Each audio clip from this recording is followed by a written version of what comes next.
કાગડો વિચારો ત્યાં બેઠો બેઠો વિચારો ભળવા પાણી પીવડાવી દે. હું પેલા પરેશના દાદા છું.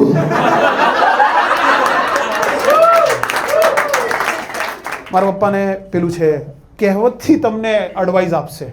અમુક લોકોને હોય ને કે કહેવતનો યુઝ કરીને તમને એડવાઇસ આપશે. જેમ કે મારા પપ્પા કરિયાણાની દુકાન છે મારા પપ્પાની, તો એક દિવસ દુકાને બેઠો હતો અને હું બહુ ઓછું બોલતો. તો મારા પપ્પાએ મને કીધું કે જો બેટા બોલતું રહેવાનું, બોલે ના બોર વેચાય, અને જેટલું બોલો એટલું સાચું બોલવાનું. તો અમારી દુકાને ગ્રાહક આવ્યા, મને કે ઘી આપો. મેં કીધું આગળની દુકાનથી લઈ લો, અમારું ભેળસેળ વાળું છે.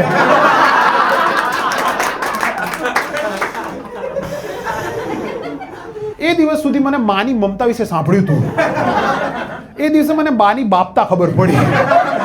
મારા બાપે જે બાપતા આખા શરીર પર દેખાડી છે, મને પાછો મારીને શું કે ના બોલવામાં ના. મેં કીધું પહેલા કેવું જોતું હતું ને, આ કેવી ટર્મ્સ એન્ડ કન્ડિશન્સ છે. આ કહેવત છે કે મ્યુચ્યુઅલ ફંડ છે જે પાછળથી કન્ડિશન સેટ થઈ જઈ રહી છે. અને ઘરે પહોંચ્યા, મારા મમ્મી કે જો તાર છોકરો કઈ બી પ્રોબ્લેમ થાય, મમ્મીનો છોકરો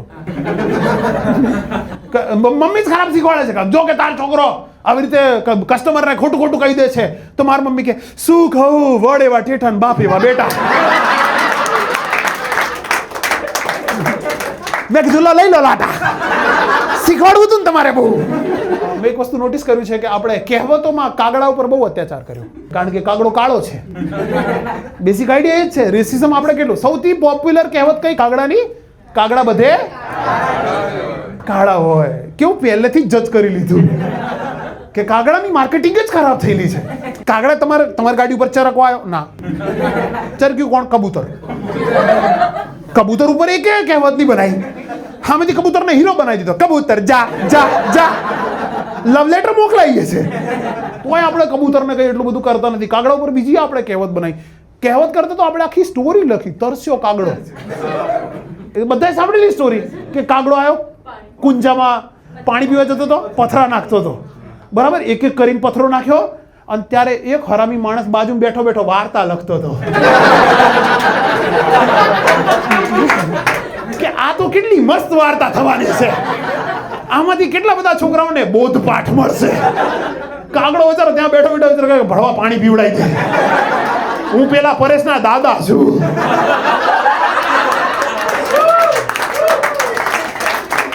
શ્રાદ્ધનું શીરો પૂરી ખાઈને આવ્યો છું, તરસ્યો છું પ્લીઝ. ત્યાં બેઠા બેઠા આખું લખ્યું. અને આ નતું, આ if this was not enough, આપણે એન્ડમાં શું કીધું? જૂઠ બોલ્યા કૌવા કાઢે. કાગડાનું કામ પકડાઈ દીધું. મને તો લાગે છે કાગડો છે ને કા કા એવું નહીં બોલતો, આપણા ગાળો આપી રહ્યો છે. કાગડો કર્યો કેલ ફાડ્યા.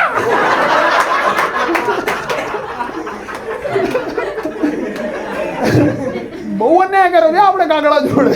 અમુક જે ગુજરાતી કહેવતો છે ને, એમાં તો આપણે એનિમલ પ્રાણીઓની પાછળ પડી ગયા છીએ.